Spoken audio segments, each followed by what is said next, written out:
जय हिंद व्यूअर्स। हाल ही में गवर्नमेंट ने the digital personal data protection bill PDP का ड्राफ्ट जो है 2022 का अभी पेश किया है और जिसके ऊपर पब्लिक के कमेंट के लिए उन्होंने इसको वेबसाइट पर अपलोड किया हुआ है। इस बिल के बारे में हम डिटेल में जानेंगे।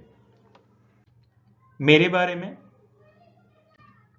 व्यूअर्स, जो टॉपिक्स हम कवर करने वाले हैं इस पूरे वीडियो में, डेटा, डिजिटल डेटा क्या होता है, इस बिल के बारे में, then article 21 and right to privacy, इस बिल का जो बैकग्राउंड है या पूरी कहानी जो अभी तक है उसके बारे में, बिल्स का एम्बिट दायरा कहां तक है, ये एक्ट जो है किसके ऊपर एप्लीकेबल है, इस एक्ट का पर्पस क्या है, कुछ इंपॉर्टेंट टर्मिनोलॉजी इस एक्ट से रिलेटेड एंड इस एक्ट का जो महत्व है वो।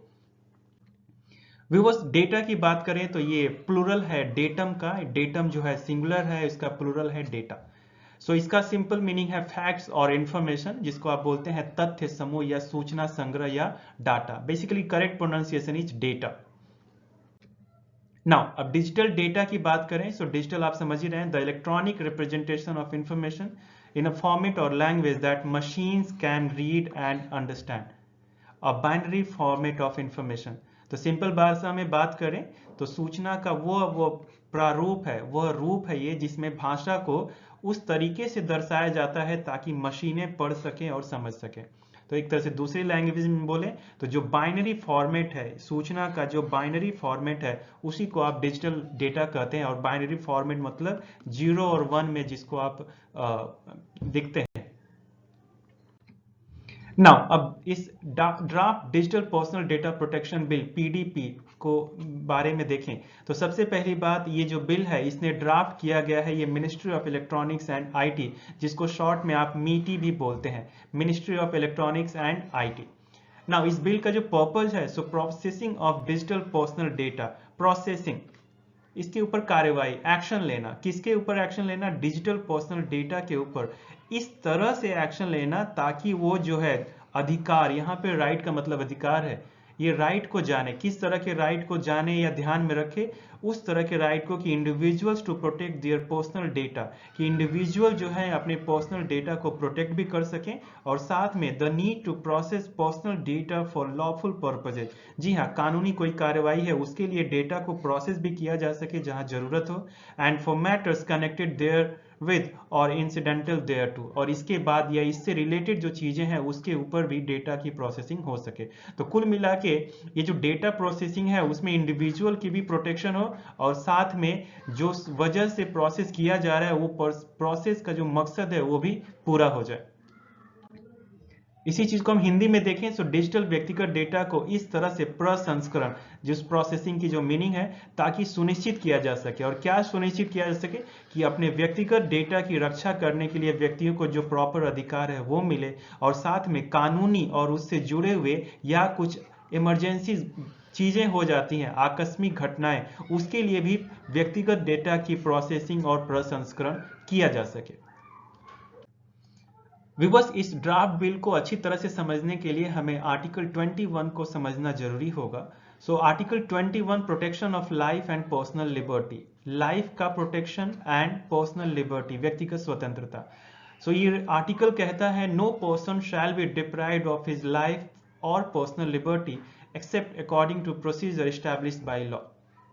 सो आर्टिकल 21 में कहा जाता है कि जीवन और व्यक्तिगत स्वतंत्रता का जो संरक्षण है वो हमें संविधान के द्वारा मिला गया है। मतलब कानून द्वारा स्थापित प्रक्रिया के अलावा किसी भी व्यक्ति को उसके जीवन या व्यक्तिगत स्वतंत्रता से वंचित नहीं किया जाएगा।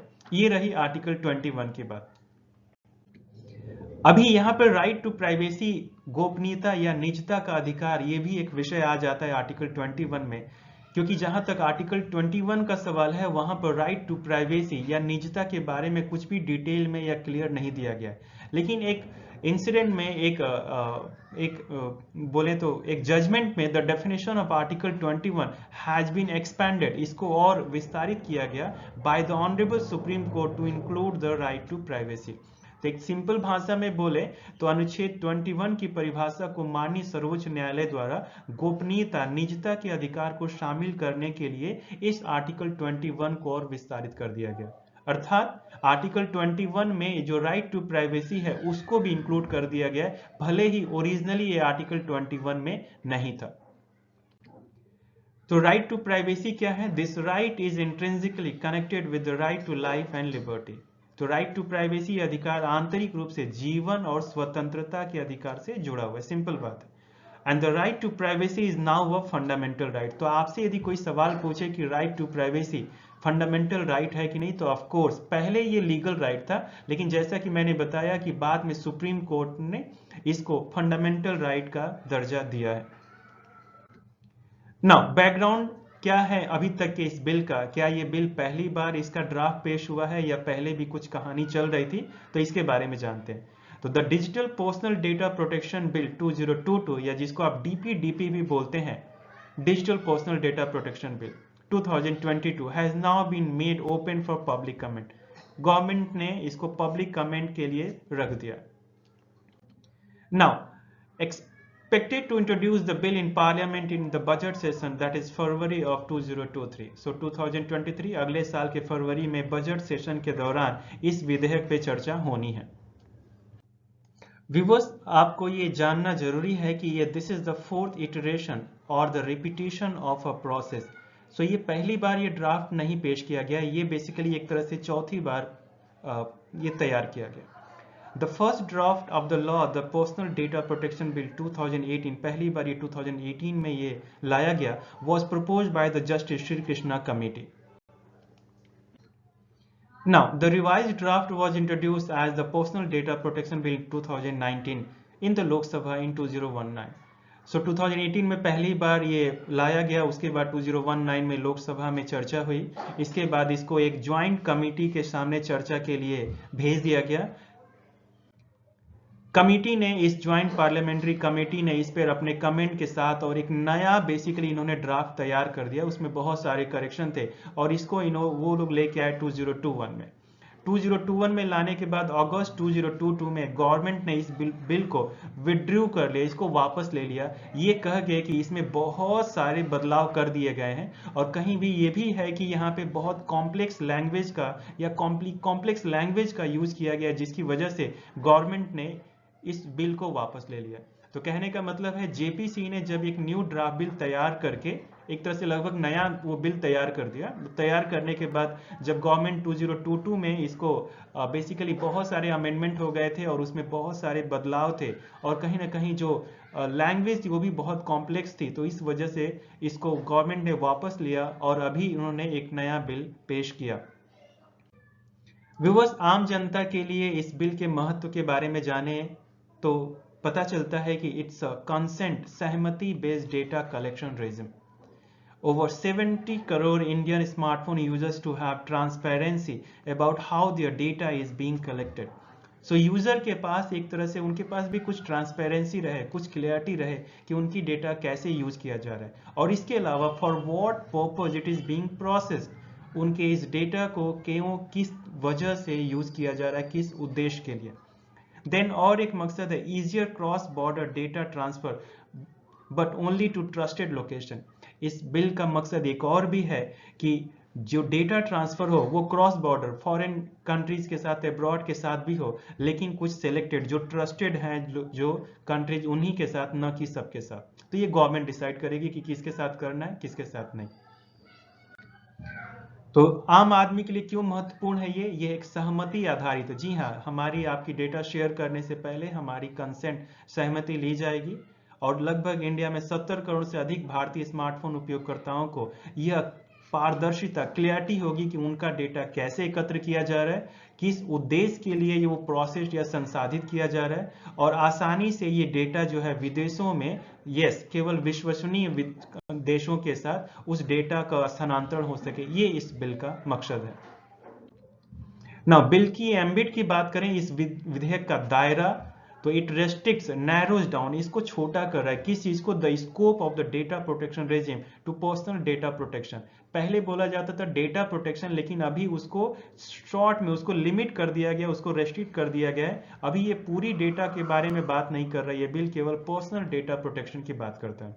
Living out non personal data, इसमें कोई भी नॉन पर्सनल डेटा के बारे में बात नहीं हो रहा है। सो यह डेटा संरक्षण व्यवस्था के दायरे को व्यक्तिगत डेटा संरक्षण तक ही सीमित रखता है। मतलब हमारा जो व्यक्तिगत डेटा है वो उसी के ऊपर इस बिल में बात होगी, और उसके अलावा जो गैर व्यक्तिगत है, जो नॉन पर्सनल डेटा है, उसमें इस बिल के बारे में कोई चर्चा नहीं हो रही। Now, this act is applicable to personal data collected from users online. Users से ऑनलाइन जो आप डेटा कलेक्ट करते हैं उसके बारे में। And then data collected offline, offline भी कुछ आप डेटा कलेक्ट करते हैं बट बाद में उसको डिजिटल में कन्वर्ट कर देते हैं, ऑनलाइन में उसको शेयर कर देते हैं, फीड कर देते हैं, उसके बारे में ये बिल एप्लीकेबल है। तो अधिनियम किस पर लागू होता है? उपयोगकर्ताओं से ऑनलाइन एकत्र व्यक्तिगत data and then data offline एकत्र किया गया है लेकिन बाद में उसको डिजिटाइज कर दिया गया, उसके ऊपर भी ये बिल एप्लीकेबल है।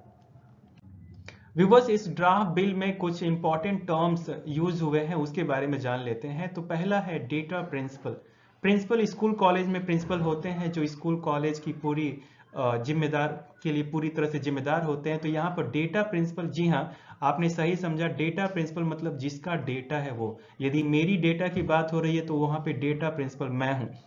तो the individual to whom the personal data relates and where such individual is a child includes the parents or lawful guardian of such a child। तो एक तो पहली बात कि जो डेटा जिसके बारे में है वो डेटा प्रिंसिपल कहा जाएगा। यदि मेरी डेटा की बात हो रही तो मैं डेटा प्रिंसिपल हूं, और यदि किसी बच्चे का डेटा है तो वहां पर बच्चे के जो गार्जियन है, पेरेंट्स है, वो उस कंडीशन में डेटा प्रिंसिपल होंगे। सो डेटा प्रिंसिपल वह व्यक्ति जिसमें व्यक्तिगत डेटा संबंधित है जिससे, और जहां ऐसा व्यक्ति एक बच्चा है उसमें ऐसे बच्चे के माता पिता या वैध अभिभावक शामिल है। मतलब कुल मिला के डेटा प्रिंसिपल जो एडल्ट है तो वहां पर तो खुद ही वो डेटा प्रिंसिपल हो जाएंगे, और यदि कोई बच्चा है तो उसके जो पेरेंट्स हैं, गार्जियन है, वो उसके डेटा प्रिंसिपल होंगे। Now, data fiduciary. So, any person who alone or in conjunction with other person determines the purpose and means of processing of personal data. तो यहाँ पर व्यूअर्स ये कहा जा रहा है कि कोई भी व्यक्ति जो अकेला हो या कोई किसी कंपनी के साथ हो, वो डिसाइड करता है कि डेटा जो है किस पर्पज के लिए प्रोसेस हो रहा है और कैसे प्रोसेस हो रहा है, उसको जो आप बोलते हैं डेटा फिडुशियरी।